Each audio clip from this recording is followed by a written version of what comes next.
आणि यानंतर पुढची आणखीन एक महत्त्वाची मोठी बातमी आता आपण पाहणार आहोत ती म्हणजे सुनेत्रा पवार यांनी राज्यसभेसाठीचा आपला उमेदवारी अर्ज दाखल केल्याची ही बातमी आहे। अजित पवारांच्या राष्ट्रवादीकडून सुनेत्रा पवार यांना उमेदवारी जाहीर झालेली आहे। सुनेत्रा पवार यांनी आपला उमेदवारी अर्ज देखील दाखल केला आहे। अर्ज दाखल करण्यापूर्वी सुनेत्रा पवार यांचं अर्चना पाटील यांच्याकडून औक्षण देखील करण्यात आलं।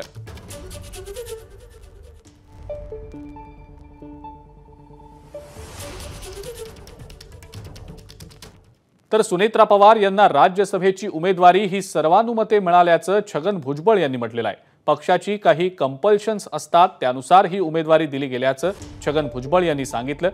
सुनेत्रा पवार यांना राज्यसभेची जी उमेदवारी दिली गेलेली आहे ती सर्वांना विश्वासात घेऊन सर्वांच्या मते दिली गेलेली आहे। आपण इच्छुक होतो पण आपण नाराज नाही असं सुद्धा भुजबळांनी स्पष्ट केलंय।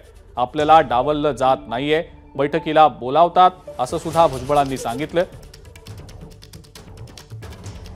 अनेक मुद्द्यांवर छगन भुजबळ यांनी भाष्य यावेळेला केलेलं आहे।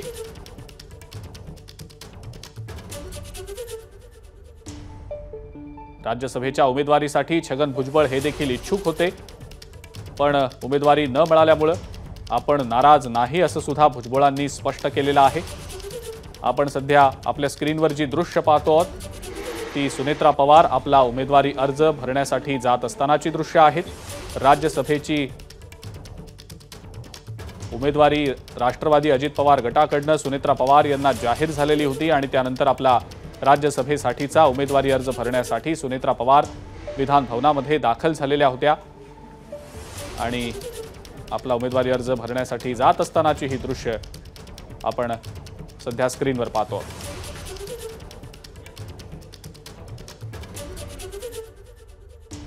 मी काय अपक्ष नाही आहे, मी माझ्या मनाप्रमाणे निर्णय घेईल आणि तो अंमलात आणेल।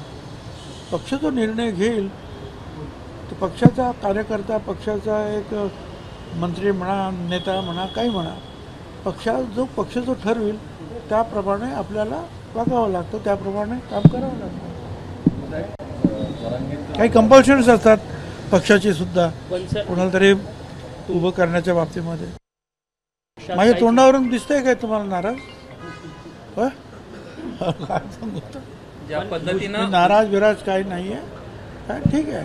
पक्षामध्ये जे आहे सगळ्यांना बरोबर घेऊन चर्चा करून निर्णय घ्यायचे असतात आणि हे जे आम्ही आज नाही 57 वर्षापासून शिकतोय।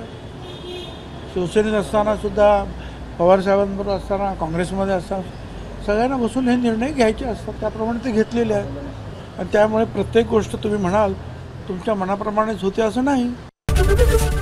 एबीपी माझा, उघडा डोळे बघा नीट।